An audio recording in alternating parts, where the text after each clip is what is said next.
আজকে দুপুর থেকেই মনটা একটু ফুচকা ফুচকা করছিল, তো ভেবো না যে ফুচকা খাওয়ার জন্য রেডি হয়ে গেছি। আসলে আমার গান শেখানো ছিল, তো ভাবলাম ঠিক আছে রেডি যখন হয়ে গেছি বেরিয়ে পড়েছি তাহলে একটু ফুচকা খেলেই হয়। হাতে গুনে 20 থেকে 25 মিনিট আমাকে অপেক্ষা করতে হয়েছে ফুচকার জন্য, এতটাই ভিড় ছিল। যাই হোক 20 থেকে 25 মিনিট ওয়েট করার পরে ফুচকা পেয়েছি। তারপরে ফুচকাটা খেয়েই তাড়াতাড়ি করে আমার স্টুডেন্টের কাছে আমি চলে গেছিলাম, কারণ আমি অনেকটাই লেট হয়ে গেছিলাম। তো তারপরে ওকে যখন বলি যে একটু ভিডিও করব, ও বলে ম্যাম আমি সাজুগুজু করিনি, ভিডিও করবে? তোমার ব্লগ আমি দেখি, আমি সাজুগুজু করিনি। আমি বললাম কর চুপচাপ গানটা। তারপরে বলে কি তুমিও আমার সাথে করো, না হলে করবো না। সবাই রাজা আমাদের রাজার রাজত্বে, নইলে মোদের রাজার সনে মিলব কি সত্যে। আমরা সবাই রাজা, আমরা যা খুশি তাই করি, তবু তার খুশিতে চড়ি। আমরা যা খুশি তাই করি, তবু তার খুশিতে চলি।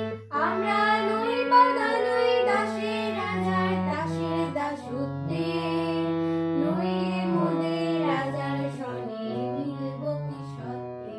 তারপরে বাড়ি ফিরেই আমি একটা দুটো করে একটু রুটি বানাতে লাগলাম। রুটিটা তো করতেই হয়, কারণ প্রতিদিন রাতে আমরা রুটিই খাই। আর এইখানেই হচ্ছে আমার ব্লগটা শেষ।